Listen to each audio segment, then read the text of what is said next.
Batako ka ba sa lumpiang Shanghai? Paano kung ang sangkap ito ay nanggaling sa laman ng tao? Kakain ka pa ba?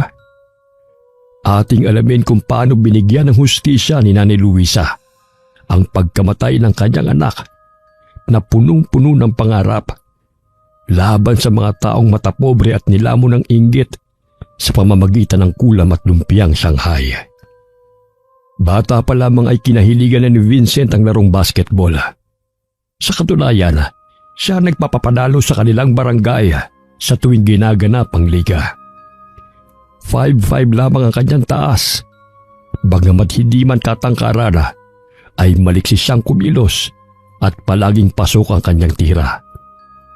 Sa taong 90s, naging sikat si Alvin Patrimonio.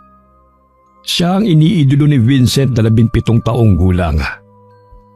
Pangarap din niyang makasali sa varsity sa paaralan at makakuha ng kursong Bachelor of Science in Physical Education. Sa gayon ay maaari siya makapagturo sa paaralan bilang coach instructor o di kay guro sa pisikal na edukasyon. Kaya't ganun na lamang ang pagpupursige niya makatapos ng pag-aaral upang makatungtong sa universidad at makakuha ng scholarship. Maging si Aling Luisa na kanyang ina ay suportado ang pangarap ng anak. Kung ano-anong trabaho ang kanyang pinasukan, matustusan lamang ang pag-aaral nito. Naging labandera ang ginang sa araw ng Sabado at Linggo. Nagtitinda rin siya ng pagkain tuwing umaga. Ang specialty niyang lumpiang Shanghai ang binabalik-balikan ng kanyang mga suki. Yun ang dahilan kung bakit napag-aaral niya si Vincent. Ayaw niyang matulad sa kanya ang anak na walang pinag-aralan. Nakaranas siya ng pang-aalipusta sa mga tao dahil isa siyang mangmanga. Nakikita mo ba ang paaralan na yan, anak? Gusto kong makapag-aral ka riyan. Ang sabi ni Ginang Sanchez na isang guro sa paaralang yan, may mga basketballista daw na mga mag-aaral dyan. Pwede kang kumuha ng scholarship dyan, anak, sabi ng aking suki. Talaga po? Malapit na rin po ang pagtatapos ng taon. Gagraduate na po ako sa high school. Sana makapasa ako sa exam para makapag-aral ako sa paaralang yan. Ang sabi ni Ginang Sanchez, tutulungan ka raw niya. Ito nga ang form na dapat mong fill up, ano? Binigyan niya ako kanina. Sa susunod na buwan na ang kanilang pagsusulit. Pinapanalangin ko na makapasa ka, anak, upang konti na lang ang ating babayaran. Maging si Vincent ay nagtitinda rin ng lumpiang Shanghai sa kanilang paaralan. Pinapayagan naman siya ng kanyang mga guro sapagkat batid nila ang kahirapan na mag-ina. Lumaki si Vincent na walang kinagis ng ama at wala rin siyang alam tungkol sa pamilya nito. Ang alam lamang niya ay ayaw ng pamilya ng kanyang ama sa kanyang ina. Kaya hindi na siya nagtatanong upang hindi na masaktan si Aling Luisa. Sumapit ang araw ng pagtatapos ni Vincent sa sekundarya. Hindi maitago ang kasiyahan ni Aling Luisa nang makita ang anak na nakasuot ng puting toga. Maging siya ay nagbihis ng bestidang puti na binili pa sa ukay-ukay. Ang gwapo mo naman, anak. Ipinagmamalaki kita. Mahal na mahal ka ni nanay. Maraming salamat po sa lahat ng suporta at pagmamahal, nanay. Mahal din kita. Napakaganda mo nga po sa suot niyong damit. Naku, 50 lang to, no? Hindi magkamayaw sa tuwa si Aling Luisa nang tawagin ang pangalan ng kanyang anak upang sabitan ng medalya. Pumapalakpak siya habang umaakyat sa entablado. Paika-ika niyang tinahak ang daan patungo sa kinaroroonan ng anak, kung kaya't may ilang tao ang natawa sa kanya. Bagamat karamihan ay humanga kay Aling Luisa dahil biniyayaan siya ng matalinong anak. Maraming natanggap na medalya at parangal si Vincent na hindi niya inaasahan. Mangiyak-ngiyak na isinuot ni Aling Luisa ang mga medalya kay Vincent. Naku, anak, hindi ko sukat akalain na ang dami mo palang medalya. Niyakap ni Vincent ang ina. Kahit kailan ay hindi niya ikinahiya si Aling Luisa sa kabila ng kapansanan nito. Hindi pantay ang mga binti ni Aling Luisa.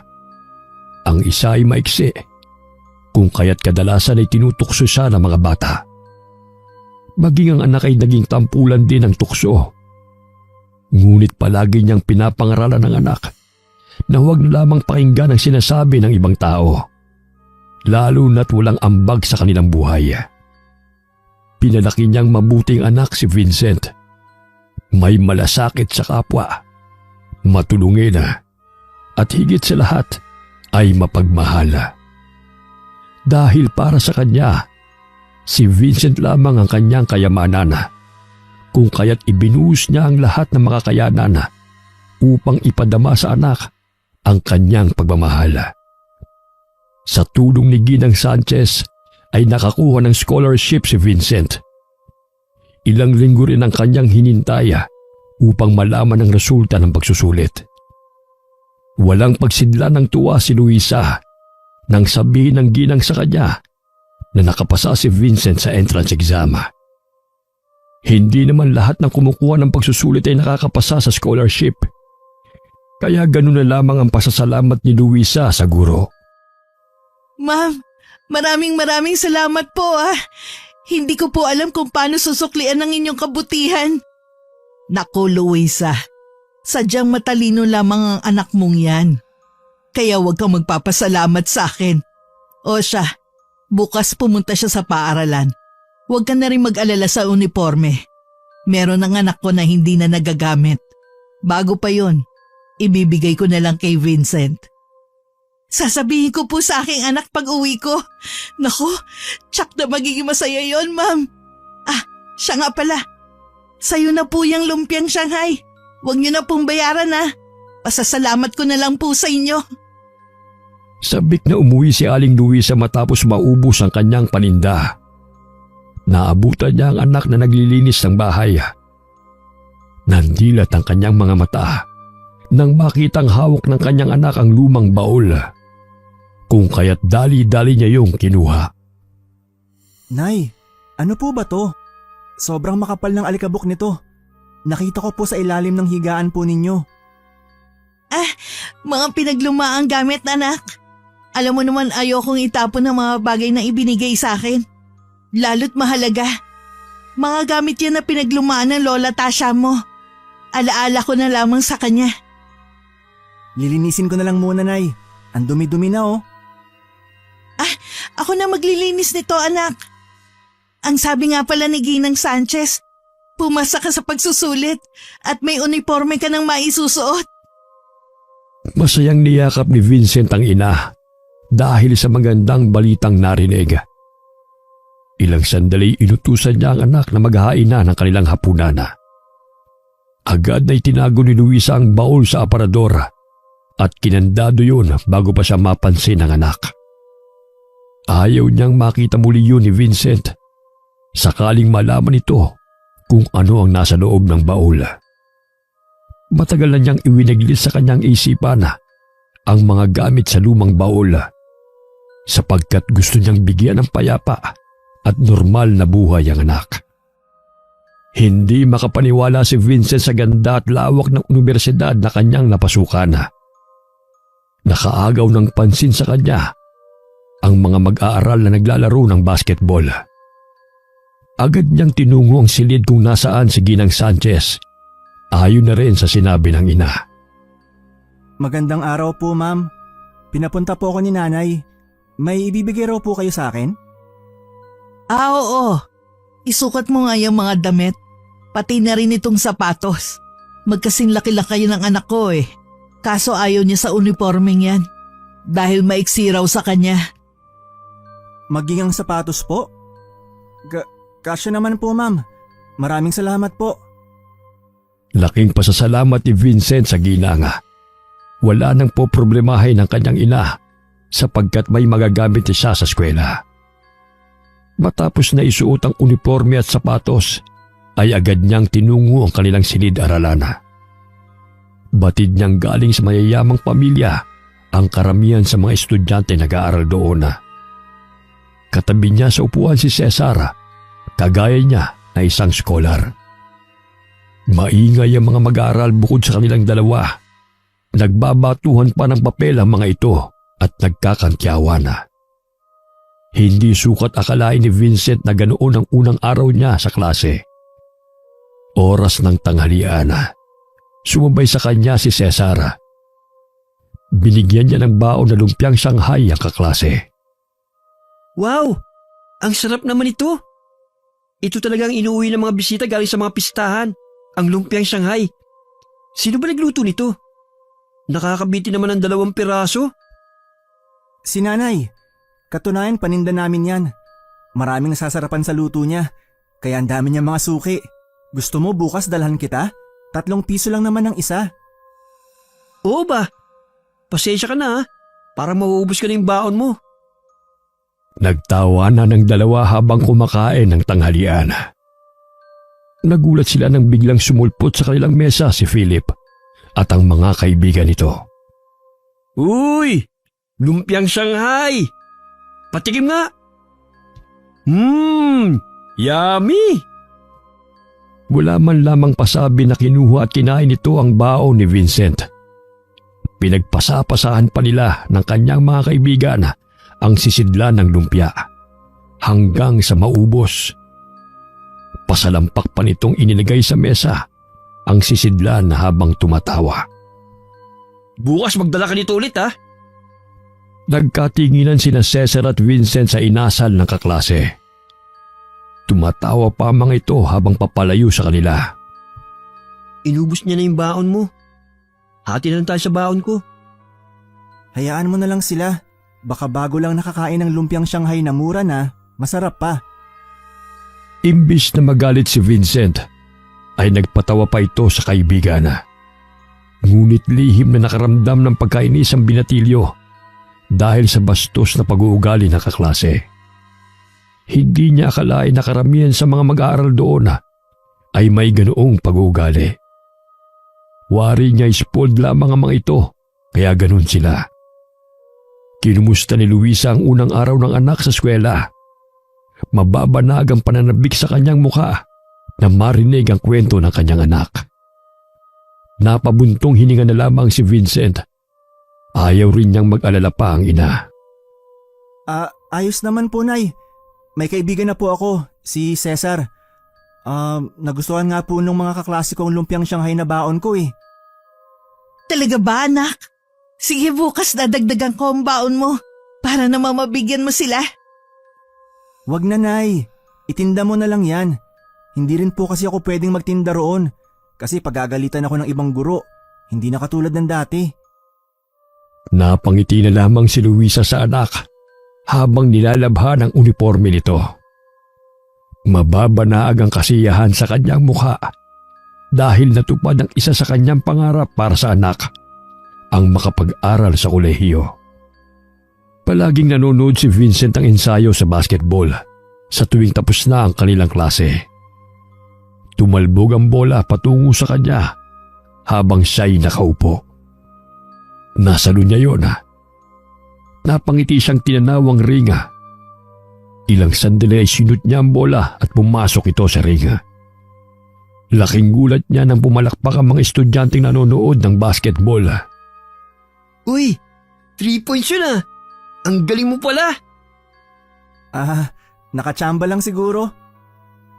Maging ang coach ay pumalakpak kay Vincent at pinuntahan siya nito. Sinabi ng coach na maaari siya mag-try out sakaling makasali siya sa team. Pagkarinig ni Vincent ay halos tumalon siya sa tuwa. Isa-isa nang natutupad ang kanyang mga pinapanalangin. Gaya ng sinabi ng coach ay pumunta si Vincent. Naglaro sila ng ibang miyembro ng team. Humanga si Coach Jose sa kanya dahil sa angkin niyang liksi at pagdedepensa. Pasok din lagi ang kanyang mga tira. Habang nanonood sa kanila si Philip ay napaismil ito. Mababanag ang pagkairita sa mukha nito nang marinig na bagong miyembro na ng team si Vincent at makakasama na nila sa pag-ensayo. Nakachamba ka bata! Ngunit hindi ganun kadali yung sumali sa team ko. Lalo na ako ang leader. Naintindihan mo? Lahat ng sasabihin ko, susundin mo. Kagaya nila, marami silang pinagdaanan bago ako pumayag na manatili sila sa team. Ang ayaw at hindi sumusunod sa patakaran ko ay out. Ano bang patakaran? Gayong sinabi ni coach na kasali na ako. Basta marami. Kung ayaw mong mawala ang scholarship mo, kinakailangan sundin mo ako. Kung hindi, out ka sa team. Out ka na rin sa paaralan na ito. Ganun lang kasimple. Ginawa nilang tagabitbit ng kanilang mga gamit si Vincent. Gayunman ay nag-aaral ng mabuti ang binatilyo. Pinagsabay niya ang pag-iensayo at pag-aaral. Kinakailangan niya magtiis hanggang siya ay makapagtapos. Hindi niya sinabi sa kanyang ina na ginagawa siyang katulong ni na Philip at ng grupo nito. Ayaw rin niya magsumbong sa kanilang coach dahil marunong magkunwari si Philip. Mabait ito kapag kaharap ang kanilang coach, ngunit tuso kung silang team lamang. Ginabi sa pag-uwi si Vincent galing sa paaralan. Pagod na pagod siya kung kaya't agad siyang humiga sa kanyang tinutulugan nang hindi man lamang nakapaghapunan. Naawa ang kanyang ina sa anak. Ginising niya ito, ngunit mahimbing na itong natulog. Kinaumagahan ay maagang nagising si Vincent upang umalis ng bahay. Anak, mag-agahan ka muna. Kagabi hindi ka nakapaghapunan eh. Pasensya na po. Nanibago lang siguro ako sa pag-iensayo. Nahihirapan ka ba anak? Napapansin ko kasing nangangayayat ka eh. Kapag nahirapan ka, maaari ka namang humito sa pag-basketball eh. Ayos lang po ako, Nay. Kaya ko po to. Ayaw huminto ni Vincent sa pagbabasketball dahil malaking tulong ang kanyang allowance. Hindi naman siya nahihirapan na pagsabayin ang pag-aaral at bilang isang manlalaro, kundi ang mga utos ng grupo ni Philip ang siyang nakakapagod para sa kanya. Madalas siyang kinukutusan ng mga ito sa tuwing hindi niya kagad nasusunod. Sumapit ang araw ng palarong pambansa. Malakas na sigawan ang umaalingaw sa loob ng gym. Kalaban nila ang kupunan ng ibang paaralan. Dahil sa liksi ni Vincent ay siya nagpapanalo sa kanilang team at siya rin ang nakapagbigay ng maraming puntos. Ang kanyang pangalan ang isinisigaw ng mga mag-aaral. Maging ang kanyang coach ay labis ang paghanga sa kanya. Bagamat siya ang pinakamaliit sa kanilang team. Dahil sa husay na ipinakita ni Vincent, ay natabunan ng galing ni Philip. Kung kaya't ganun na lamang ang matalim na titig nito sa binatilyo. Nakatanggap ng parangal si Vincent bilang top scorer at best player of the game. Ilang sandali napansin niyang masamang tingin ni Philip sa kanya. Kung kaya't nilapitan niya ito. Philip, magka-team naman tayo. Kaya lahat tayo magaling. Huwag ka kasing epal. Simula nang sumali ka sa team, ikaw na lang parating nakikita ni coach. Hindi naman. Ikaw nga tong magaling sa depensa eh. Nanalo tayo dahil sa teamwork. Huwag mo nga akong sambitan ng mga matalinhaga mong salita. Nakakarindi. Hindi yan uubra sa akin, tol. Sadyang mapapilit ka lang talaga. Pagkasabi noon ay kagad siyang tinalikuran ni Philip. Masaya naman siyang sinalubong ni Cesar at pinagmamalaki ng kaibigan. Grabe, ang galing mo. Tinaob mo yung mayabong na Philip na yan. Buti nga sa kanya. Ikaw na ngayon ang iniidolo sa ating paaralan.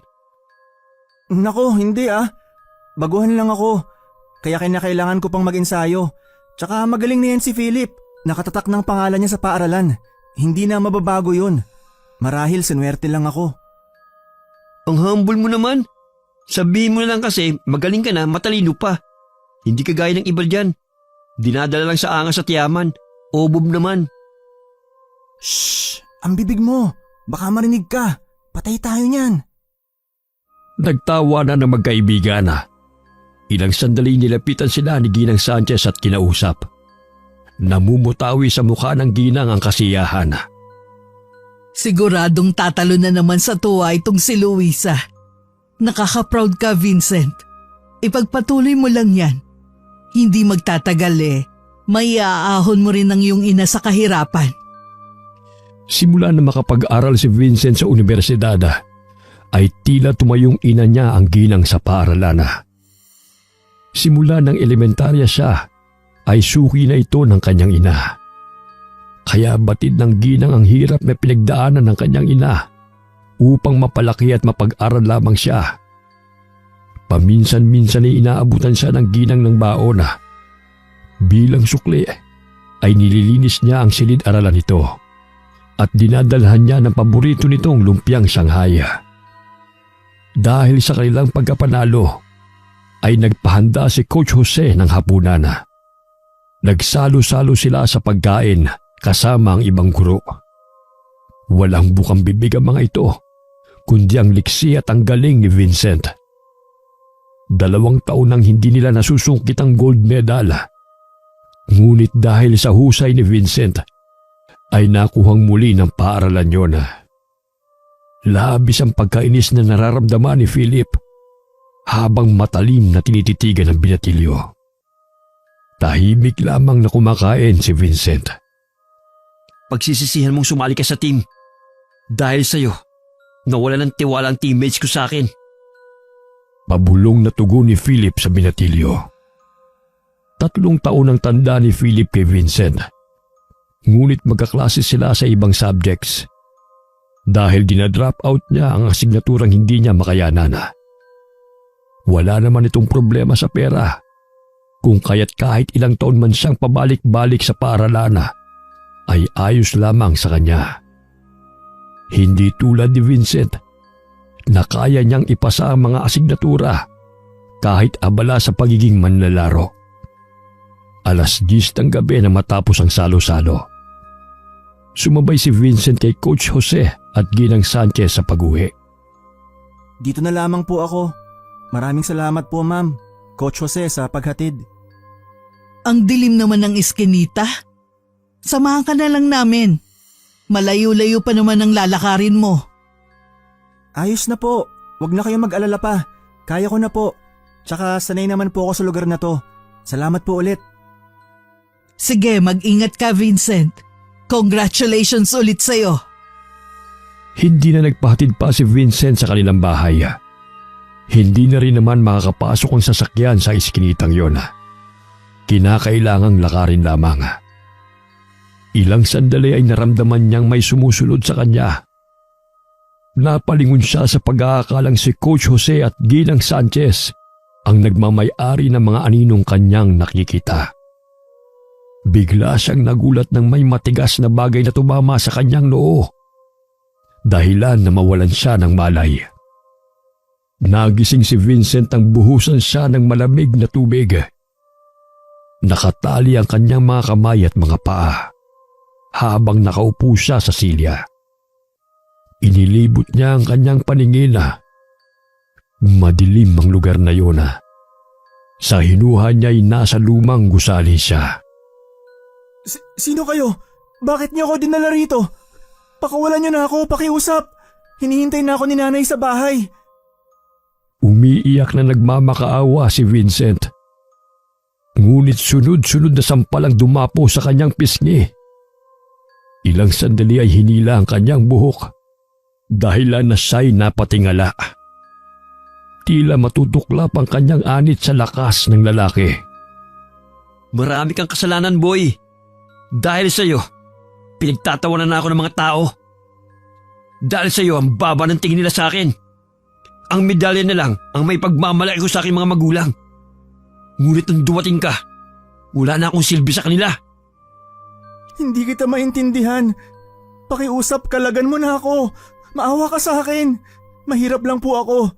Wala kaming pera na pang tubos. Hindi ko naman kailangan ng pere. Gusto ko, mawala ka sa akin landas. Namilog ang mga mata ni Vincent nang makita na may hawak na muriatic acid ang nakatakip na mukha na lalaki. Ibinuhos yun sa kanyang ulo. Nakaramdam siya ng pag-init ng kanyang katawan. Naramdaman niyang napaso ang kanyang anit dahilan na nalagas ang kanyang mga buhok. Malakas na palahaw ang pinakawala ng binatilyo. Ngunit binusalan ng kasama nito ang kanyang bibig Kinalas ang mga tali sa kanyang katawan at kinaladkad siya patungo sa gitna. Paulit-ulit siyang sinisipa ng mga kalalakihan hanggang sa mamilipit siya sa sakit. Hindi ako naawa sa pag-iyak-iyak mong yan. Sa katunayan nga natutuwa pa ako makitang nahihirapan ka. Wala pang ipinanganak para talunin ako. Kaya kung sino man ang humarang sa landas ko, parurusahan ko. Hinang-hina na niyakap na lamang ni Vincent ang sarili. Tanging ang mukha ng kanyang ina ang kanyang iniisip habang siya'y pinapahirapan ng mga lalaking hindi niya kilala. Maya-maya'y kinaladkad na naman siya patungo sa maruming banyo. Ginudngod ang kanyang mukha sa loob ng maruming inodoro. Hindi makayanan ni Vincent ang baho, kung kaya't itinaas niya ang kanyang ulo. Aba, palaban ka, boy! Gusto mo bang magbanlaw? Inutusan nito ang kanyang mga kasamahan na dalhin sa drum ang binatilyo. Dooy nilublob nila ang ulo ni Vincent hanggang sa mahirapan itong huminga. Habol-habol ang paghinga ng binatilyo sa tuwing iniaahon siya sa tubig. Maawa na kayo sa akin! Wala akong kasalanan sa inyo!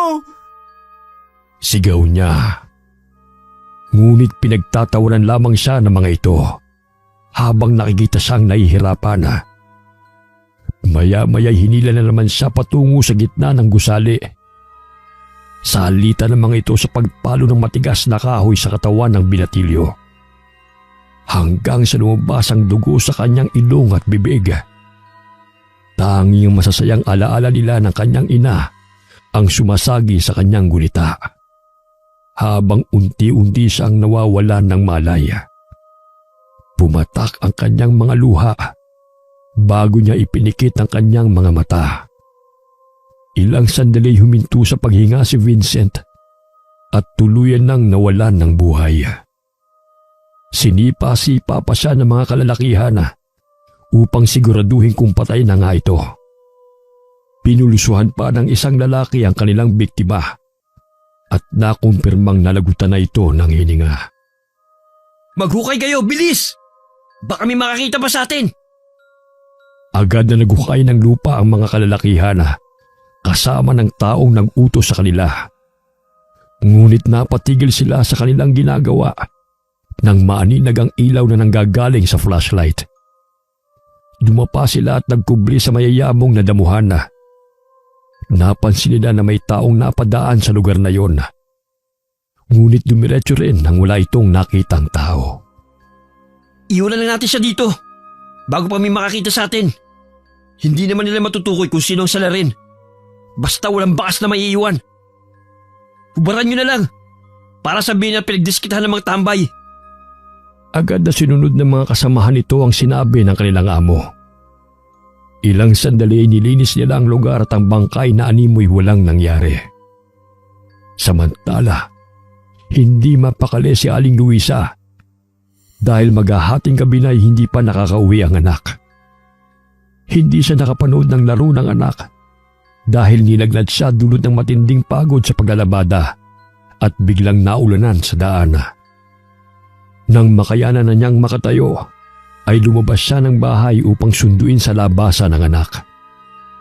Subalit wala pa rin ito. Nakaramdam ng hindi pangkaraniwang kaba si Aling Luisa. Iniisip na baka may nangyaring masama sa kanyang anak. Hinintay pa niyang muli ang pagdating nito. Hanggang sumapit ang umaga, ay hindi pa rin dumarating si Vincent. Kahit hindi pa lubusang mabuti ang pakiramdam, ay tinungo niya ang paaralan kung saan nag-aaral ang anak. Nagkataon na walang pasok dahil pinagpahinga ng prinsipal ang mga manlalaro at mga estudyante dahil sa naganap na palaro. Maging ang mga guro ay nagpahinga rin. Inabangan na lamang ni Aling Luisa si Ginang Sanchez sa pwesto nito kung saan siya nagtitinda ng pagkain. Natanaw niya ang kotse ni Ginang Sanchez na papalapit sa kanya. Masaya siyang binati ng guro dahil sa pagkapanalo ng anak. Ma'am, nag-aalala po ako eh. Hindi pa po umuwi si Vincent hanggang ngayon. Nakita niyo po ba siya sa paaralan? Hinatid namin siya ni Jose kagabi matapos ng salo-salo. Mga bandang 10:00 yun. Ma'am, tulungan niyo po ako mahanap ang anak ko. Baka ano na po nangyari sa kanya. Hindi po siya nakauwi ng bahay Agad na pinasakay ni Ginang Sanchez si Luisa sa sasakyan at tinungo ang pulisya. Umiiyak na nagmamakaawa ang ginanga upang hanapin ang kanyang anak na si Vincent. Lahat ng kanyang mga kasamahan ay tinanong ng mga pulis. Ngunit walang sino man ang makapagsabi kung nasaan si Vincent. Umuwi ng luhaan si Aling Luisa. Ngunit napansin niya ang bahid ng dugo sa pader sa eskinita, patungo sa kanilang tinitirhana. Ipinigbigay alam niya yun sa kapulisan. Ngunit maliban doon ay wala silang nakitang bakas. 2 araw na hindi nakatulog si Aling Luisa dahil sa pagkawala ng anak.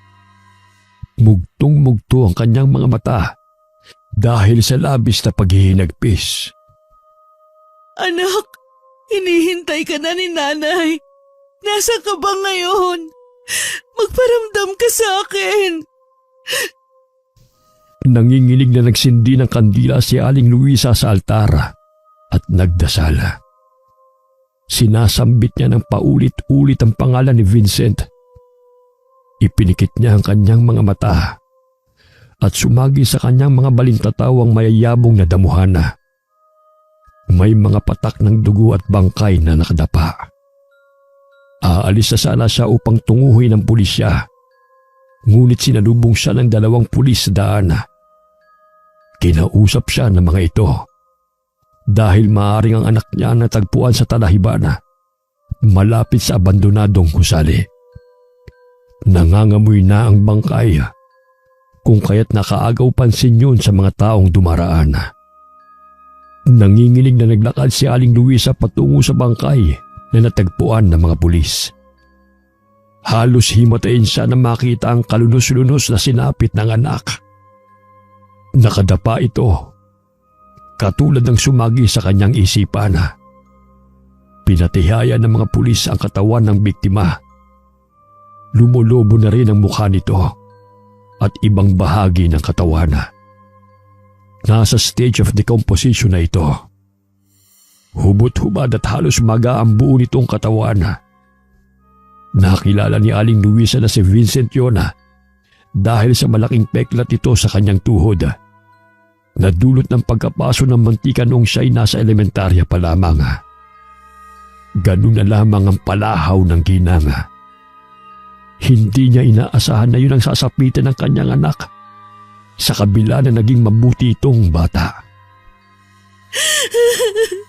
Vincent, anak!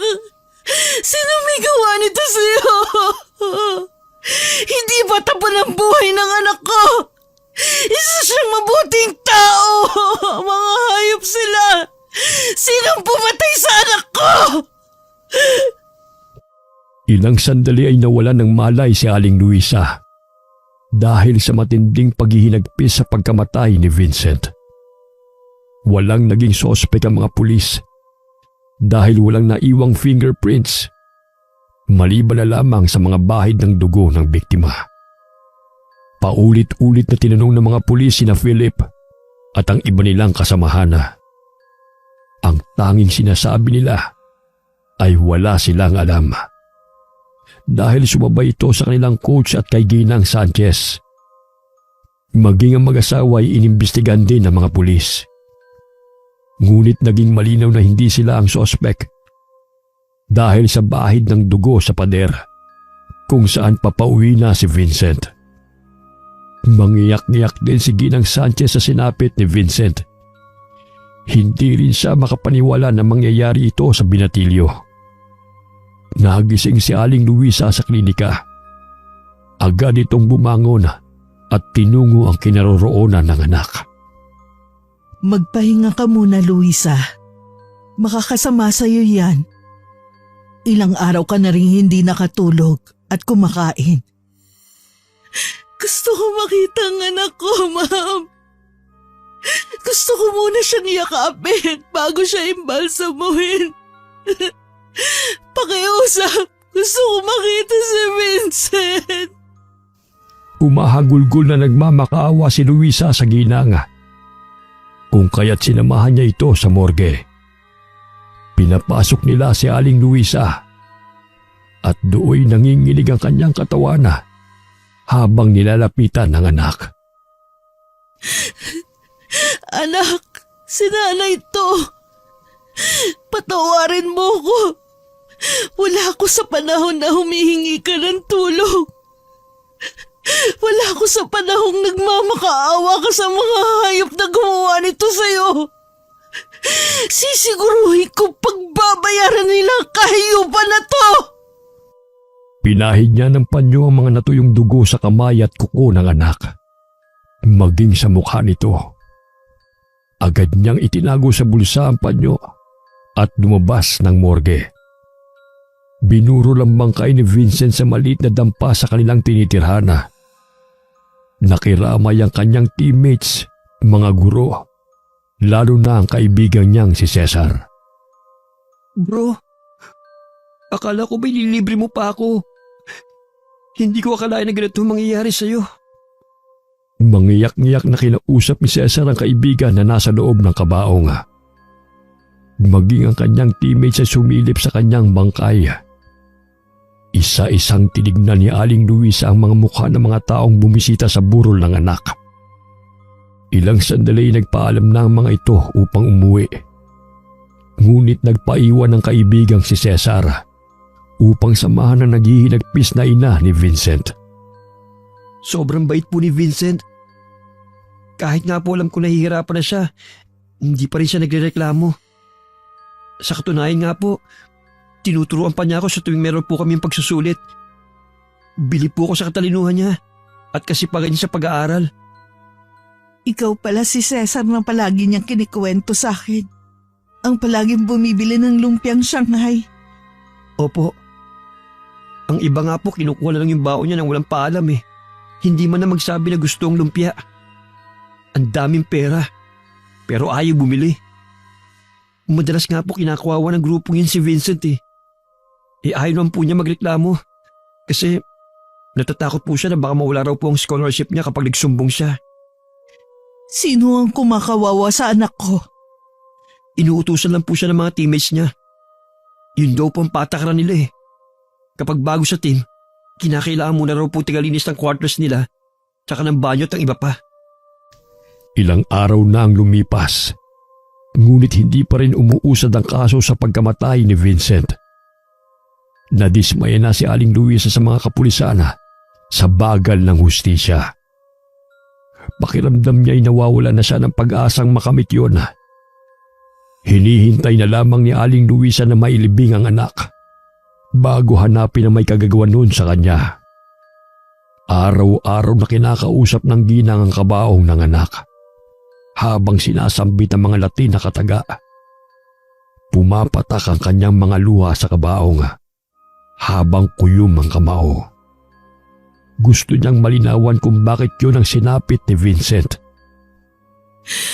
Anak, iparamdam mo kay nanay kung paano kanila pinahirapan. Ipakita mo kay nanay ang mga mukha ng mga taong gumawa nito sa'yo. Mula sa araw ng iyong libing, pinapangako kong hindi ako titigil hanggat hindi ako nakakapaghiganti sa kanila. Araw ng libing, hindi makapaniwala ang mga tao nang bigla na lamang may mga itim na ibon na palipad-lipad sa himpapawid habang isinisilid ang kabaong ni Vincent sa nityo. Maging ang mga itim na paro-paro ay nagsikalat sa paligid. Matapos ang libing ay nawala rin ang mga ito. Nagpaiwan si Aling Luisa sa sementeryo hanggang sumapit ang hapon. Hindi pa niya matanggap na patay na ang nag-iisa niyang pag-aasa upang mabuhay. Bumabalik sa kanyang gunita kung paano siya lambingin ng anak. Mga kwento ni Vincent tungkol sa kanyang mga pangarap. Lumuluhod na umiiyak si Aling Luisa sa harapan ng nityo habang niyayakap ang larawan ng anak. Punong-puno ng galit at pagtangis ang kanyang puso sa pagpanaw ni Vincent. Kinaumagahan ay agad na nag-impake si Aling Luisa upang lisanin ang bahay kung saan sila naninirahan. Dinala niya ang lahat ng mga medalya at tropeyo ng anak.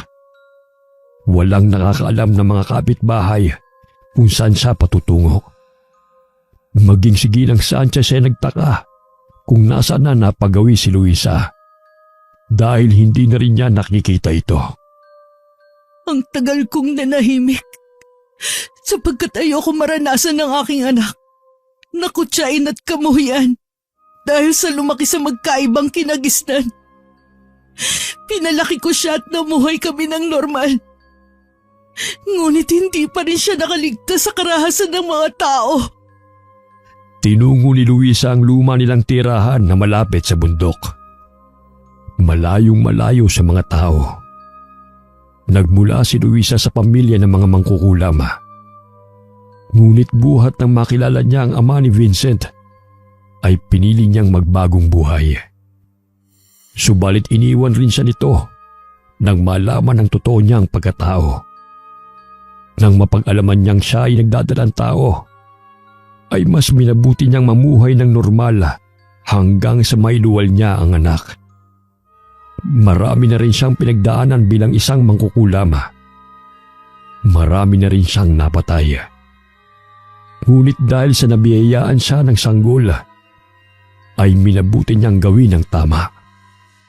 Nakihalubilo siya sa mga tao hanggang magkaroon ng pagkakataon na makapagtrabaho sa kalenderya. Ngunit sa kasawiang palad, namatay ang matandang may-ari. Bagaman natutunan niya roon ang sangkap ng lumpiang Shanghai na pumatok naman sa kanyang mga mamimili. Simula noon ay yun na ang kinabubuhay nilang mag-ina. Nanumbalik ang pagiging agresibong mangkukulam ni Luisa dahil sa sinapit ng anak.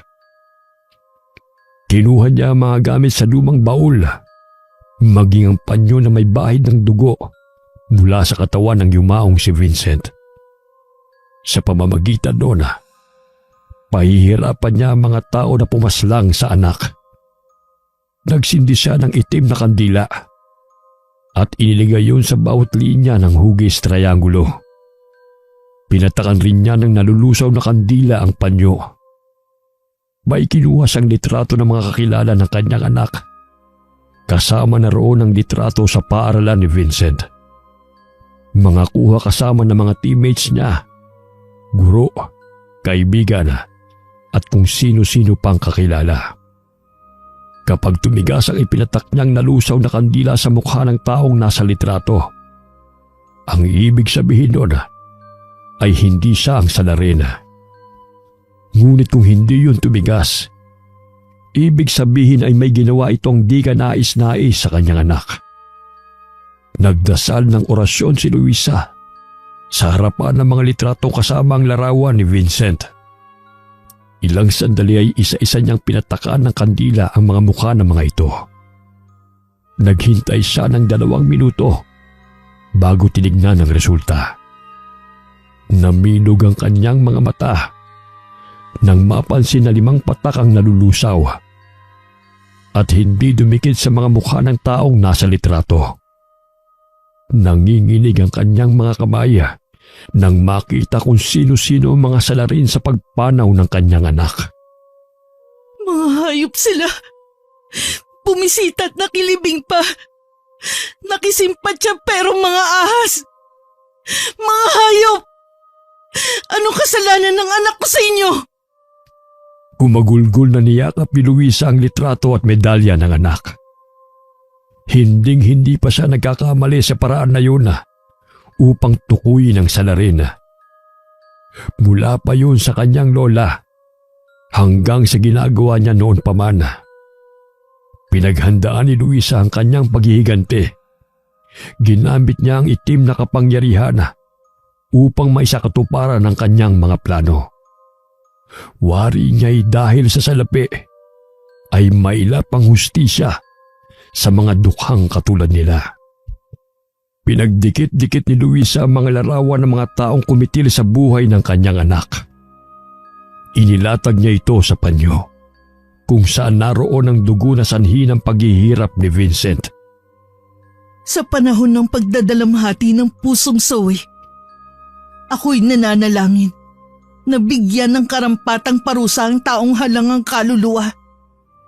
Sa pagkamatay ng aking anak na si Vincent, ako'y nananaghoy. Dinggin ng aking hiling. Sana'y pumaslang sa kanya'y huwag patahimikin. Paulit-ulit na sinasambit ni Aling Luisa ang mga katagang iyon at mga salitang siya lamang ang nakakaintindi. Itinataas niya ang 2 kandila at sabay na ipinatak ang mga nalulusaw na kandila sa mga mukha ng taong nasa larawan. Halos butil-butil ang pawis ni Joshua nang maramdaman ang init ng kanyang katawan. Hindi siya nakapag-ensayo ng araw na yun sa basketball dahil hirap siyang makabangon. Uminom na siya ng gamot, ngunit hindi pa rin napapawi ang sakit ng kanyang kalamnan. Kaya't dinala siya sa ospital ng kanyang mga magulang. Namilog ang kanyang mga mata nang makita ang doktor na kanyang kaharap. Kawangis ni Vincent na nooy nakangisi sa kanya. May hawak itong injection na ang laman ay dugo. Lumalapit ito sa kanya at pilit na hinahawakan siya sa braso upang iturok yun. Malakas na sumigaw si Joshua upang humingi ng tulong. Habang nagpupumiglas na makawala sa doktor na kawangis ni Vincent. Maya-maya'y bumukas ang ilaw at bigla niyang iminulat ng kanyang mga mata. Habol-habol ang kanyang hininga dahil isa lamang yung masamang panaginip. Oh, Tol, kumusta ka na? Ano nangyari sa'yo? Bigla ka lang tumira dito sa ospital. Tol, nagmumulto lang mo akong ngayon. Napanaginipan ko siya. E di sana minuto rin niya ako. Kakanood mo yan ng horror movies eh. Huwag kasi masyado magkape para mabawasan naman yung nervyos mo. Tinawanan na lamang niya ang kaibigan habang ikinukwento sa kanya ang masama nitong panaginip. Ngunit naningkit ang kanyang mga mata nang sandaling maninaw ang isang lalaki na animoy kamukha ni Vincent. Dumaan ito sa bandang pintuan ng kwarto ni Joshua. Kinurap-kurap niya ang kanyang mga mata dahil imposible ang kanyang nakita. Ilang sandali ay dumating na ang rasyon na pagkain. Iniabot kay Joshua ang pinggan na may lamang kanin at ulam. May lumpia pa itong kasama. Nakayanan na niyang umupo kung kaya't agad na rin siyang kumain. Isinubo niya ang lumpia, ngunit namilog ang kanyang mga mata nang makita na bigla itong naging daliri ng tao at punong-puno ng dugo. Naitapon niya ang pagkain dahil sa pagkagulat. At tinignan ng lumpia kung talagang daliri nga yun, katulad sa kanyang nakita. Ngunit tanging lumpia lamang ang nasa sahig. Tol, binabagabag na yata ako ng aking konsensya. May konsyensya ka pala. Huwag kang manghinaing sa mokong na yun. Hindi nga tayo nakulong eh. Kaya huwag ka na mag-isip ng kung ano-ano.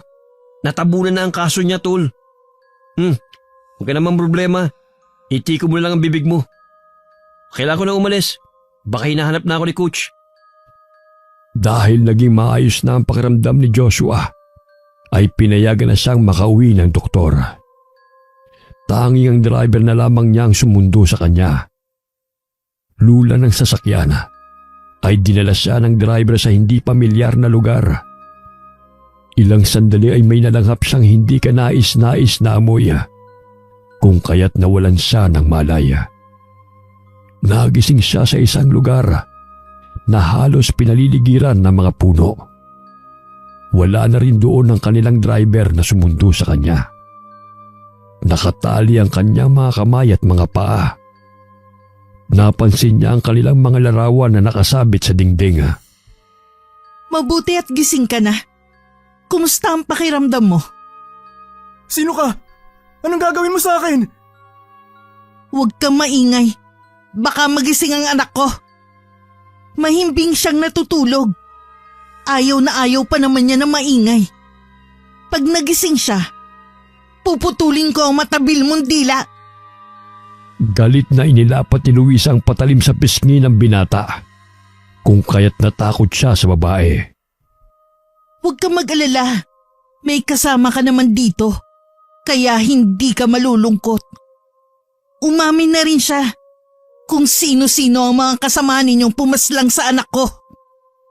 Itinuro ni Luisa ang kaibigan nitong si Omar na nooy dumurugo ang pisngi. Nilalabasan ng uod ang laman nito dahil una niyang kinulam ang binata bago dinala roon sa pamamagitan ng paghipnotismo sa taong kakilala nito. Sadyang mapanganib namang kukulam si Luisa dahil kaya niyang ilipat ang kanyang kaluluwa sa astral na katawan ng ibang tao sa pamamagitan ng itim na kapangyarihan. Kaya rin niyang linlangin ang pangkaraniwang paningin ng mga tao sa tulong ng ritual. Hiniwa niya ang laman ni Omar sa pisngi, kung kaya't ganun na lamang ang palahaw ng lalaki. Hindi ito naaawa dahil nilamo na siya ng kanyang galit. Maawa na po kayo sa amin. Pakawalan mo na kami rito. Umiiyak na nagmamakaawa si Joshua. Halos maihina siya sa takot nang makita ang ginagawa ng babae sa kanyang kasama. Awa? Naawa ba kayo ng magmakaawang anak ko sa inyo? Anong kasalanan niya? Ba't niyo siya pinagkaitan ng buhay? Tanging nangangarap lamang siya na makapagtapos ng pag-aaral. Hindi ako naaawa sa mga halangang bitukang kagaya ninyo. Tinadtad ng pinong-pino ni Aling Luisa ang laman ng kanyang nakuha kay Omar. Kumuha siya ng balot ng lumpia at inilagay doon ang tinadtad na laman. Ibinuka niya ang bibig ni Joshua at pilit na pinapakain sa lalaki ang lumpiang kanyang ginawa. Nababaliw ka na! Malakas siyang sinapok ni Luisa gamit ang kaldero dahil sa inis. Pilit na sinusubo ng ginang ang lumpia sa binata at pinalululo nito sa kanya. Hindi ba't pati pagkain ng anak ko inuubos ninyo? Kaya't biglang nangayayat ang katawan niya. Ayan, ubusin mo! Wala na sa tamang katinuan si Aling Luisa. Ang nooy mabait at mapagmahal na ina ay napalitan ng malahalimaw na pagkatao. Nag-init siya ng tubig at ibinuhos yun sa ulo ni Joshua. Ganun na lamang ang pagpupumiglas ng binata dahil napapaso ang kanyang balat. Umiiyak habang tumatawa ang ginang. Halos umalingaw-ngaw ang sigaw ni Joshua sa kagubatan, ngunit walang makaririnig sa kanya. Binusala ng kanyang bibig upang hindi na ito magingay. Samantala, nagising ang driver na masakit ang kanyang katawan. Naroon siya sa sasakyan na nakaparada malapit sa ospital. Tinignan niya ang kanyang relos at mag-aalas 8 na ng gabi. Naalimpungatan siya kung kaya't dali-dali niyang tinungo ang ospital at agad na nagtanong kung nasaan na ang silid ng kanyang amo. Subalit pinagsabihan siya ng nurse na nakalabas na ang kanyang sinusundo. Walang maalala ang driver. Ang tanging alam lamang niya ay mahimbing ang kanyang pagkakatulog. Nangihina si Joshua dahil sa kanyang paso sa ulo. Napapansin niyang hindi na gumagalaw si Omar. Halos magnas na rin ang mukha nito dahil sa mga sugat. Hindi niya lubos maisip na magagawa yun sa kanila ng ina ng kanilang pinaslanga. Ilang sandali napansin ng binata na isinasalang ni Luisa ang 3 litrato sa kandila. Kasabay nun ay sumasambit ng salita habang iwinawagayway ang isa niyang kamay. Maya-maya'y inilagay niya itong muli sa ibabaw ng panyo at tiniklop yun. Inilagay niya sa gitna ng hugis triangulo na linya. Mamaya'y may makakasama ka na naman. Huwag mong isipin ng tumakas. Dahil hindi ko pa hihintulutan na makalabas ka rito na hindi kayo nakukumpleto. Gusto kong makita kayong magmakaawa. Ngunit walang makakarinig sa palaghoy ninyo. Walang ibang makakain si Jose maliban sa ginawang lumpia ng ginanga na inilagay sa kanyang harapan. Halos masuka siya dahil laman yun ni Omar na binalot upang gawing lumpiang Shanghai. Wala siyang magawa dahil sa matinding gutom. Ginisa naman yun ng ginanga kaya't kinagat niya ang lumpia na nakapatong sa mesa. Hinang-hina na rin siya at hindi na kayang kalaga ng sarili. Naaamoy na rin ni Joshua na nagsisimula ng mabulok ang katawan ng kaibigan. Magsisiman siya, ngunit huli na. Hindi na sila mapapatawad ni Aling Luisa. Nagulat si Philip nang makita si Coach Jose sa kanyang likuran. Sinabihan siya nito na may pupuntahan sila, kung kaya't kagad naman itong sumama. Nagtaka ang binata kung bakit ibang kotse ang kanilang sasakyan. Subalit laking gulat niya nang makita sa replika ng salamin na hindi na si Coach Jose ang nagmamaneho ng sasakyan. Isang lalaki na kawangis ni Vincent. Imposibleng buhay ka! Ilang sandali nagbago na naman ang mukha nito sa paningin ng binata. Ngumisi ito sa kanya kung kaya't natakot siya sa lalaki. Gusto pa niyang agawin ng manibela, ngunit may matigas na bagay ang biglang sumalpok sa kanya na nagmula sa kanyang likuran. Nang makarating si Luisa sa kanyang tinitirhan, ay dala niya na ang 3 binata na pumaslang sa kanyang anak. Hinipnotismo niya ang isang driver ng taxi upang sumunod sa utos nito. Pagkagising naman ito'y wala na itong maalala. At sa tuwing may makakita naman sa kanya, sa ilalim ng kapangyarihang itim, ang tanging makikita ng pangkaraniwang paningin sa kanya ay wangis ni Vincent. Hinila ni Luisa sina Philip, Eddie at George patungo sa kanyang dampa. Agad niyang tinali ang mga kamay at paa ng mga ito. Sinipa-sipa ni Joshua ang mga kaibigan upang magising, subalit hindi pa rin nanumbalik ang kanilang mga ulirat. Hayaan mo na silang magpahinga. Mahaba ang binyahe namin. Paano mo nagagawa itong mag-isa? Hindi ako nag-iisa. Marami akong kasama na hindi ninyo nakikita. Gusto mo bang ipakilala ko sila sa'yo? Nanahimik si Joshua dahil batid niyang iba na naman ang iniisip ng ginanga at masasaktan lamang siyang muli. Ilang sandali nagising sina Philip. Ganun na lamang ang pagkagulat ng mga ito nang makita ang kanilang sitwasyon. Nasaan ako? Anong ginawa mo sa amin? Nagpalinga-linga siya hanggang masipat ng kanyang paningin ang walang buhay na si Omar. Naaamoy na rin nila ang umaalingasaw na amoy na nanggagaling sa naaaglas nitong katawan. Nang dahil sa kulam ay nilinlang ni Aling Luisa ang kanilang pag-iisip, kung kaya't nakayanan niyang dalhin ang mga binata sa kanyang lugar. Hindi lamang ang pagbibigay ng sakit sa pisikal ang kulam, maging sa pamamagitan ng isip. Sapagkat gusto niyang makita ang paghihirap ng mga tao na kumitil ng buhay ng kanyang anak. Gusto niyang danasin rin ng mga ito ang hirap na pinagdaanan ni Vincent. Anong ginawa mo sa kanila? Pawal mo kami rito, baliw! Tumahimik ka! Ang pinakaayaw ko sa lahat, yung reklamador!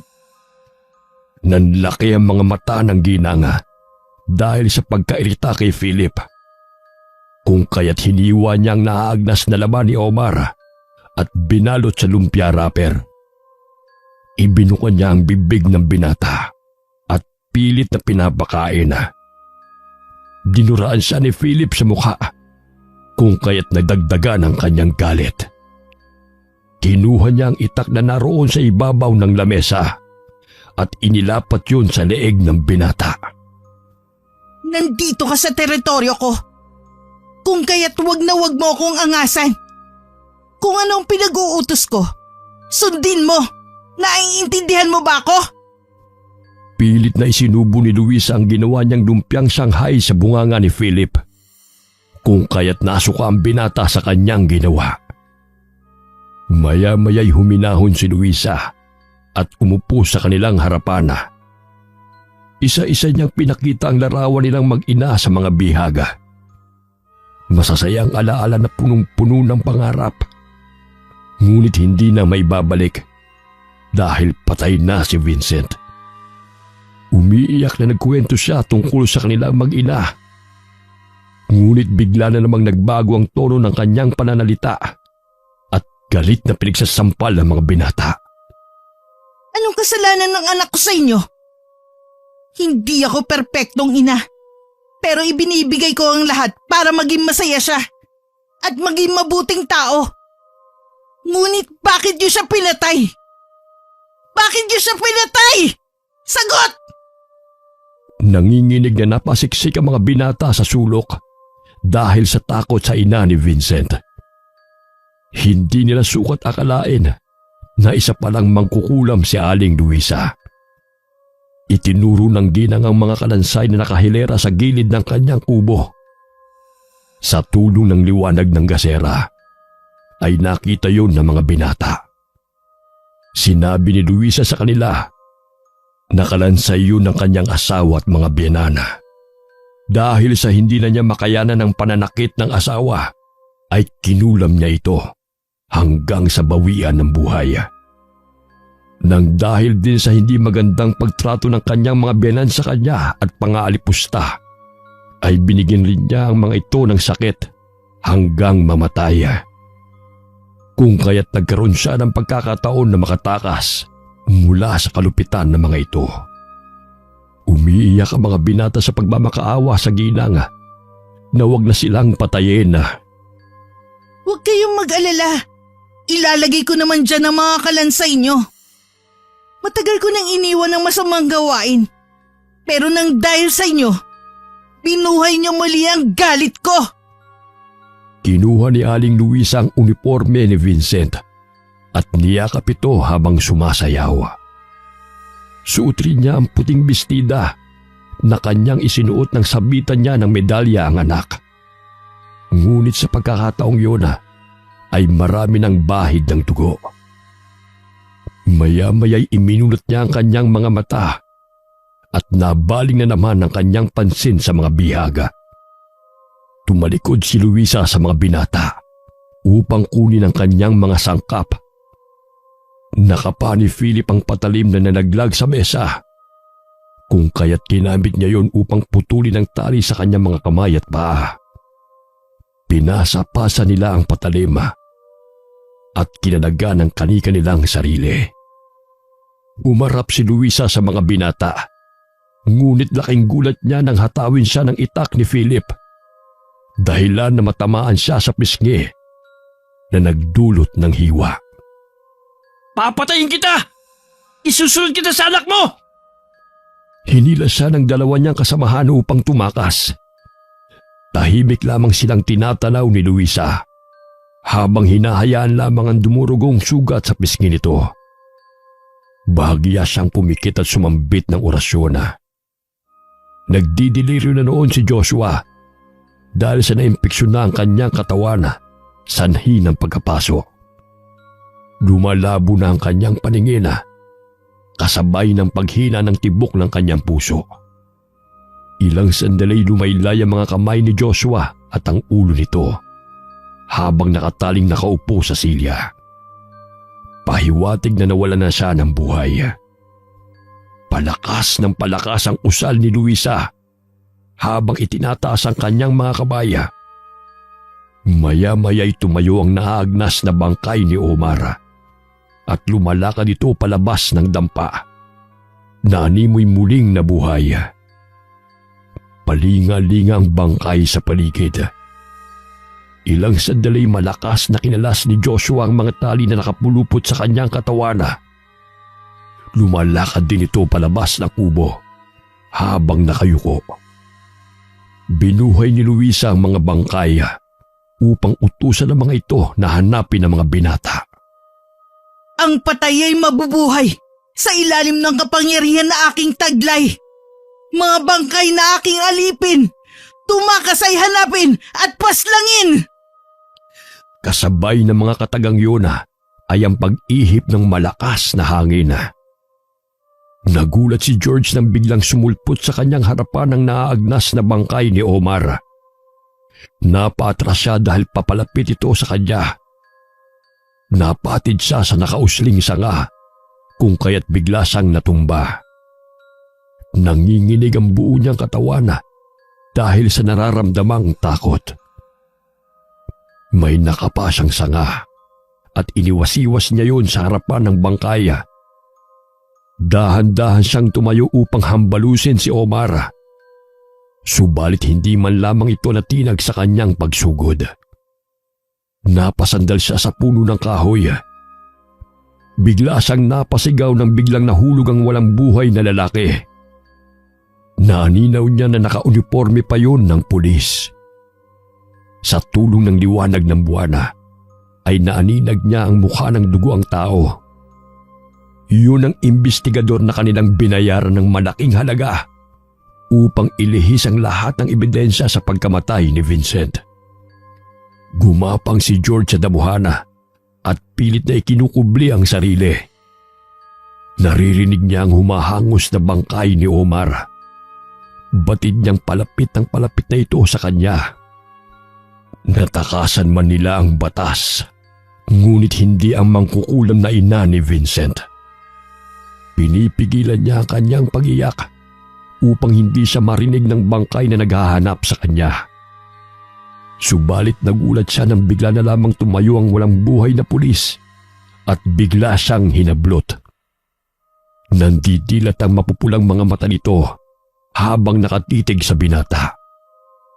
Binitin siya ng bangkay ng pulis at inihagis sa damuhana. Bumagsak siya malapit sa naaagnas na si Omar. Kung kaya't nilapitan siya nito at paulit-ulit na hinahambalos ng sanga ang kanyang ulo. Umalingaw-ngaw ang kanyang sigaw sa loob ng gubat. Hinalukay ng dalawang bangkay ang kanyang tiyana at kinuha ang kanyang mga laman loob. Tila mababangis na hayop lamang ito dahil sa utos ng kapangyarihang itim ni Aling Luisa. Sa di kalayuan, kitang-kita ni Philip kung paano lapain ng dalawang bangkay ang katawan ni George. Kampo ng diablo ang mag-inang yun! Hindi siya makapaniwala sa kanyang nakikita sapagkat sa mga pelikula lamang niya yun napapanood. Kinuha niya ang maliit na kutsilyo na nasa kanyang bulsa. Nanginginig ang kanyang mga kamay habang mahigpit niya yung hinahawakan. Napasandal siya sa puno nang makitang tumatakbo patungo sa kanyang kinaroroonan ng pulis. Tumutulo pa ang dugo sa bibig nito nang matapos lantakan ng kanyang kaibigan. Nakahinga siya ng malalim nang lumagpas ang dugo ang pulis sa kanyang pinagkukublian. Naninaw niya na hinahabol nito si Eddie na nooy patuloy na tumatakbo. Walang makakatakas! Hinding-hindi ako papayag na hindi ninyo pagbabayaran ng pang-aapi sa aking anak! Paulit-ulit na sinasaksak ni Aling Luisa ang litrato ng 5 binata. Dahilan na nakaramdam ng kirot sa katawan si Philip. Napahinto si Eddie sa pagtakbo at napasapo sa kanyang tiyana. Namilipit siya sa sakit sa hindi niya may paliwanag na dahilan. Pilit siyang tumayo ng may maaninaw na liwanag. Batid niyang nagmumula yun sa flashlight. Kung kaya't nagpatuloy siya sa pagtakbo patungo roon upang humingi ng tulong. Bahagya siyang napaatras nang makitang taong kanyang tinungo. Kawangis ni Vincent na nakasuot ng uniforme na puno ng dugo. Kinurap-kurap niya ang kanyang mga mata. Ilang sandali nakita niya ang mukha ni Aling Luisa na may hawak na patalim. Labis ang kanyang pagmamakaawa Subalit napahalakhak lamang ang ginang at nilapitan siya nito. Maubos man ang mga luha nyo, pero hindi ako maaawa sa mga katulad ninyo. Mas masahol pa kayo sa kampo ng dyablo! Patakbo siyang sinugod ni Aling Luisa. Subalit tinadyakan niya ang ginanga, kung kaya't tumilapon ang hawak nitong patalim. Tumakbo siyang muli upang lumayo sa babae. Subalit humarang sa kanyang harapan ang bangkay ni Omar, na nooy nanilisik ang mga matang nakatingin sa kanya. Bigla siya nitong sinakala. Nanlaban siya sa bangkay, kung kaya't nagpagulong-gulong sila sa damuhana. Ilang sandali ay tinusok niya ang mata ng kalabana gamit ng kanyang daliri. Tumatalsik pa ang dugo sa kanyang mukha, ngunit hindi man lamang nakaramdam ng sakit ang kanyang kalabana. Bagkus ay sinakmal siya nito sa pisngi, dahilan na matanggal ang kanyang laman. Dinig ni Philip ang palahaw ng kanyang kaibigan na si Eddie. Maging siya ay wala nang kawala sa mga bangkay na binuhay ng mangkukulam na babae. Hinalukay ng naaagnas na si Omar ang laman ni Eddie. Umaawit lamang si Aling Luisa ng ugoy ng duyana na siyang palagi niyang inaawit kay Vincent noong maliit pa ang anak. Tila hindi niya naririnig ang pagtangis ng binatang si Eddie habang hinahalukay ang laman nito. Kinuha niya ang tumilapon na patalim at ibinigay yun sa aliping bangkaya at agad na lumakad palayo. Paulit-ulit na inundayan ng saksak ng naagnas na si Omar ang leeg ni Eddie hanggang sa maputol niya ito. Hayop kang babae ka! Kung alam ko na ganito sasapitin namin, sana pinatay na kita kasama ang anak mo! Ringid sa kanyang kaalaman na naririnig ni Aling Luisa ang kanyang sinasambit. Ilang sandali nakarinig siya ng mga kaluskos malapit sa kanyang pinagkukublian. Nakita niya ang ulo ni Eddie na pagulong-gulong. Nakadilat pa ito habang nakaharap sa kanya. Ganun na lamang ang kanyang pagkagulat. Bit-bit ng bangkay ni Omar ang katawan ng lalaki at inihagis ito patungo sa kanya. Nakakaramdam ka rin pala ng takot. Ang buong akala ko matapang ka. Kaya't gano'n na lang kadali sa'yo ang patayin ng anak ko. Ngayon, sabihin mo sa akin kung anong dahilan mo para buhayin pa kita. Bigyan niyo naman ako ng pagkakataong baguhin ang aking sarili. Pangako, magpapakabait po ako. Napangisi si Aling Luisa dahil sa naisip niyang ideya. Pinayagan niya itong makatakas. Yun ay kung hindi siya maaabutan ng mga bangkay na humahabol sa kanya.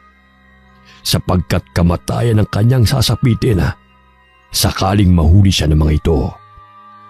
Binilangan ni Aling Luisa hanggang 3 si Philip upang makatakbo at bigyan ng pagkakataon na tumakas.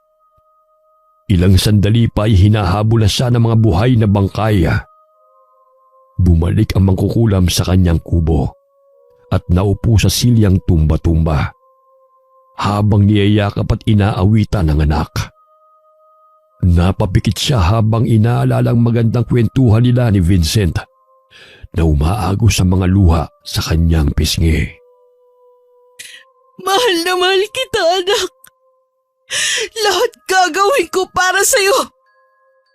Samantala, humahangos na tumatakbo si Philip.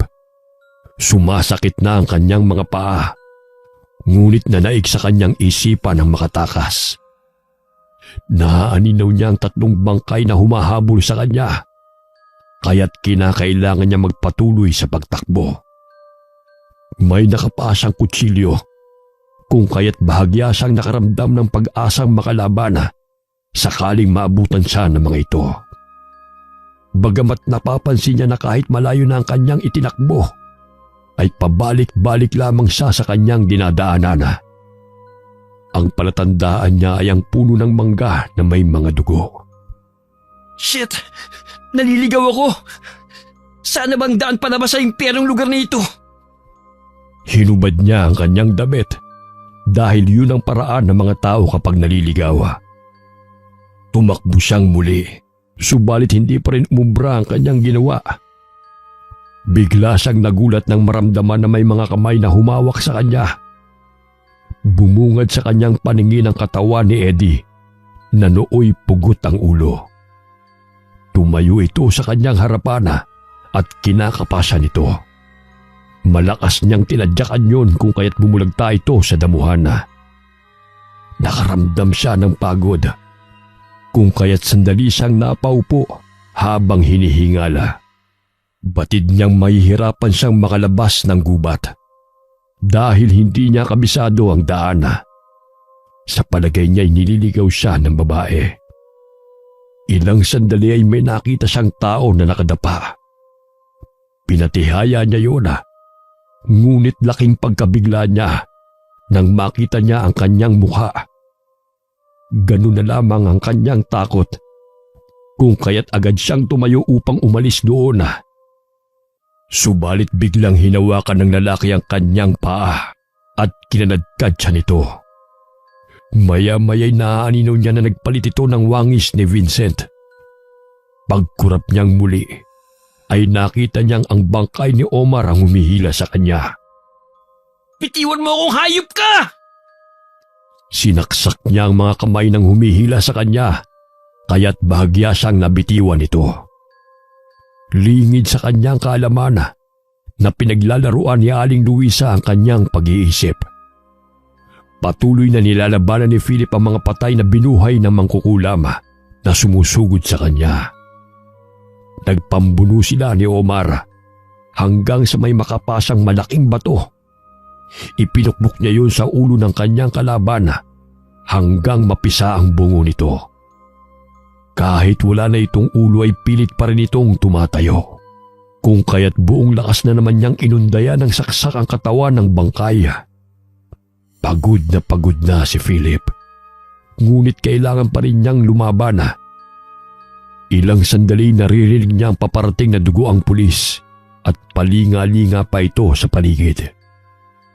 Naisipan ni Philip na kailangan niyang patayin ang mangkukulam. Sa gayon ay tuluyan na siyang makatakas at mawawala ang itim na kapangyarihan na pumapaloob sa naturang lugar. Dahan-dahan siyang bumalik sa kubo ng mangkukulam. Nakiramdam siya sa kanyang paligid. Sakaling sugurin na naman siya ng mga bangkay. Nagtago siya sa likod ng puno habang hinahawakan ng mahigpit ang patalim. Naaninaw niya ang babae na nooy nakaupo sa tumba-tumba. Sige, matulog ka ng mahimbing. Sisiguruhin kong hindi ka na magigising. Palipat-lipat siya ng punong pinagkukublian hanggang makarating siya sa natutulog na mangkukulam. Itinaas niya ang kanyang kamay na may hawak na patalim upang saksakin ang ginang. Subalit laking gulat niya nang biglang iminulat nito ang kanyang mga mata. Nakatitig sa kanya ang mapupula nitong mga balintatawa. Animoy naman hidang buo niyang katawan at hindi makaalis sa kanyang kinatatayuan. Tila may kung anong lakas ang bumuhat sa kanya at ibinagsak siya sa lupa. Namilipit siya sa sakit at nabitiwan ng patalim na kanyang hawak. Akala mo ba'y basta-basta lang kitang patatakasin? Wala kang utak! Bawat araw ng pagkawala ng anak ko, pagdudusahan mo! Inapakan ni Aling Luisa ang kamay ni Philip na nooy inaabot ang kutsilyo. Ilang sandali napansin niya ang bangkay ni Joshua na paika-ikang lumalakad papalapit sa kanya. Bumalik muli ang ginang sa tumba-tumba at muling umupo. Pinagmamasdan ang namimilipit sa sakit na binata. Ipinikit na naman niyang muli ang kanyang mga mata at hinayaan si Philip na saktan ng binuhay niyang bangkay. Pilit na tumayo ang binata at tumakbo na namang muli upang takasan ang patay na humahabol sa kanya. Napagtanto niya na ginagamit ng mangkukulam silang magkakaibigan upang patay nila ang isa't isa. Nanginginig ang buo niyang katawan habang nagkukubli sa mga damuhan. Malalim na ang gabi kung kaya't naramdaman niya na nangihina na rin ang kanyang katawan dahil sa walang katapusang pagtakbo. Bumalik sa kanyang alaala kung paano nila pinahirapan si Vincent na wala namang ginawang kasalanan sa kanila. Dahil lamang nilamon siya ng inggit at pagiging makasarili kung kaya't nagawa niya ang karahasang yun. Napatigil siya sa pag-iisip nang maninamang duguang si Joshua. Bahagya itong napahinto sa tabi ng walang buhay na pulis at pasalampak na naupo. Hinalukay nito ang laman loob ng pulis na animoy isang hayop. Hindi lubos maisip ni Philip na mangyayari ito sa kanila. Dahil sa matinding pagod at pagkagutom, ay unti-unting lumabo ang paningin ng binata hanggang sa mawalan siya ng ulirat. Naririnig ni Philip ang tawanan ng kanyang mga kaibigan habang nakatingin ang mga ito sa kanya. Umaalingaw-ngaw ang mga boses habang siya'y ginigising. Panaginip lang ang lahat. Nasambit niya at unti-unting iminulat niya ang kanyang mga mata. Ngunit napabalikwas siya ng bangon nang mapansin ang nakahandusay ng mga bangkay sa kanyang tabi. Tinakpan niya ang kanyang dalawang tenga dahil pabalik-balik sa kanyang pandinig ang mga boses ng kanyang mga kaibigan. Ikaw ang pumatay sa amin! Traitor ka! Kasalanan mo to! Ikaw ang dapat parusahan dahil ikaw ang nag-utos sa amin na patayin si Vincent! Paulit-ulit na mga salitang kanyang naririnig. Nangingitim na rin ang palibot ng kanyang mga mata. Natataranta siya sa tuwing may nadidinig na kaluskos. Palinga-linga siya sa paligid. Ngunit wala na roon ang babaeng mangkukulam. Ngunit mahigpit niya pa ring hinahawakan ang patalim. Ilang sandali pa'y may narinig siyang sasakyang papalapit. Iniluwan noon ng kapulisan sina Ginang Sanchez at Coach Jose. Agad na nilapitan ng mga pulis si Philip. Sir, hindi ako pumatay sa kanila. Wala akong kasalanan. Siya, ang babaeng niya nang pumatay sa aking mga kasamahan. Tumango ang tatlong pulis at inakay siya patungo sa patrol na sasakyan. Wala silang nakitang babae na itinuturo ng binata. Pinusasan siya ng pulis, ngunit patuloy siyang nagpupumiglas at nagsasabi na hindi siya ang pumatay sa mga bangkay na naroon. Subalit puno ng dugo ang kanyang katawan at may patalim pa siyang hawak. Paulit-ulit niyang sinabi sa mga kapulisan na kagagawan niyo ng mangkukulam. Ang magpapatunay ay ang mga gamit nito sa dampa.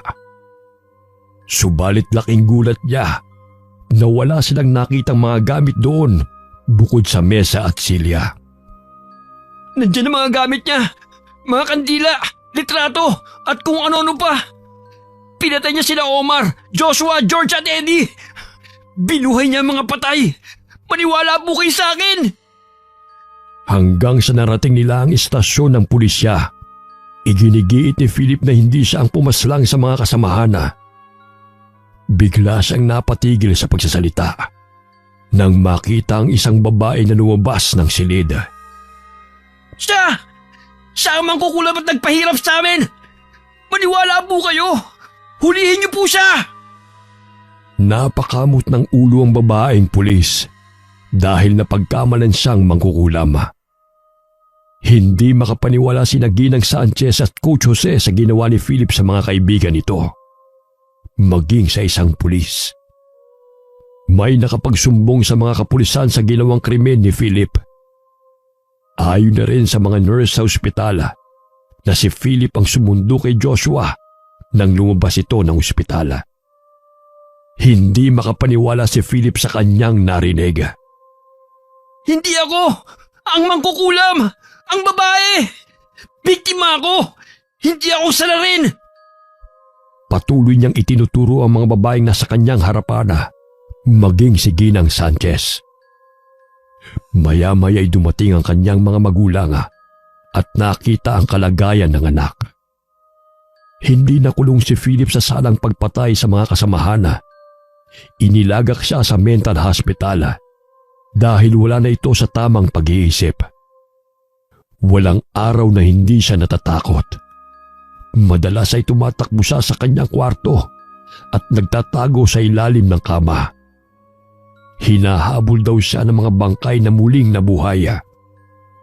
Dahil sa pagod ay nakatulog si Philip. Ilang sandali napabalikwas siya ng bangon nang sumagi na naman sa kanyang mga balintatawang mukha ng kanyang mga kasama. Kahit saan man siya tumingin ay nakikita niya mga ito. Pakiusap! Huwag niyo akong patayin! Tigilan niyo na ako! Umaalingaw-ngaw ang boses ni Philip sa loob ng gusali, kung kaya't naiistorbo ang ibang pasyenteng nagpapahinga. Agad na tinungo ng 2 bantay ang kanyang kwarto upang turukan siya ng pampatulog. Namilog ang mga mata ni Philip nang tumambad sa kanyang paningin ang naaagnas na mukha ni Vincent at ni Joshua. Nilalapitan siya ng mga ito, kung kaya't binabato niya ito ng una na. Huwag kayong nalapit! Lumayo kayo sa akin! Alis! Napapailing na lamang ang 2 bantay at pilit na ginagapos naman si Philip dahil nakakaistorbo ito sa iba. Nandidilat ang mga mata ni Philip nang iturok sa kanyang injeksyong may laman na dugo. Ilayo niyo ang laso ng mangkukulam na yan! Pakawalan niyo na ako rito! Sa bawat taong nakikita ni Philip ay ang mga bangkay at ang mangkukulam ang kanyang naaninaw. Kaya't palala ng palala ang kanyang kalagayan.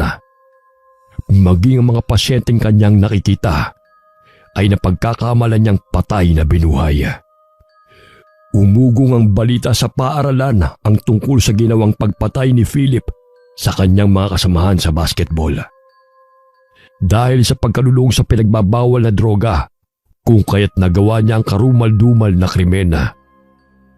Nakita sa bag na pagmamayari ng binata ang pinunit na certificate ni Vincent at basag na tropeyo. Nakumpirma ni Coach Jose na siya rin ang salarin sa pagkamatay ni Vincent. Hindi na nakayanan ni Philip ang paghihirap. Ang mga gamot na pampakalma na itinuturok sa kanya ay hindi na tumatalab. May nasipat siyang gunting na nahulog sa sahig. Sinaksak niya ang kanyang leeg hanggang sa sumirit ang dugo. Hindi niyo na ako masasaktan pa! Uunahan ko na kayo! Tumatawa pa habang sinasaktan ito ang sarili. Nakita ng lalaking bantay ang kanyang ginagawa, kaya't tumakbo ito upang siya'y pigilan. Subalit malakas niyang tinadyakan ng lalaki at sinaksak rin niya ito sa braso. Namumula ang mga matang dinagana ni Philip ang lalaki. Ang nasa isip niya ay isa siyang patay na binuhay ng mangkukulam. Pilit niyang pinupunit ang damit ng lalaki upang hiwain ang tiyan nito gamit ang gunting. Subalit malakas na itinarak ng bantay ang hawak niyang injeksyon sa sentido ng pasyenteng si Philip. Naglalaway pa ito na animoy isang asong ulul. Hindi man lamang nakaramdam ng sakit ang binata. Kaya't pinagpatuloy niya ang kanyang pagsugod sa lalaki. Nakita sila ng isa pang bantay, kung kaya't tinungo nito ang kinaroroonan ng kanyang kasama at ni Philip. Maging siya ay sinugod ng binata. Natamaan siya ng gunting sa kamay at nagdulot ito ng sugat. Nakalabas ng silid si Philip. Ngunit hindi niya napansin ang 2 baliw na naglalakad sa hallway. Hinambalo siya nito ng silya ng paulit-ulit sa ulo. Bumagsak siya sa sahig habang pasinok-sinok. Dahil sa malaki ang pinsala niya sa ulo ay kagad siyang hiniga sa stretcher upang ipagamot. Habang itinutulak siya palabas ng gusaling yun, ay nagsipalakpakan ng ibang mga baliw na animoy isa siyang artista. Ang iba na may pumalahaw ng iyak. Nang dahil sa maraming dugo ang nawala sa kanyang ulo at nagkalat ang kanyang utak, ay agad siyang binawian ng buhay. Lingid sa kaalaman ng mga kapulisan, na si Aling Luisa ang may kagagawa na isuplong si Philip sa ginawa nitong krimena. Sa pamamagitan ng paghipnotismo sa isang binatilyo na napadaan malapit sa lugar na yon. Ano man ang kanyang sinasambit ay yun din ang paliwanag ng binatilyo.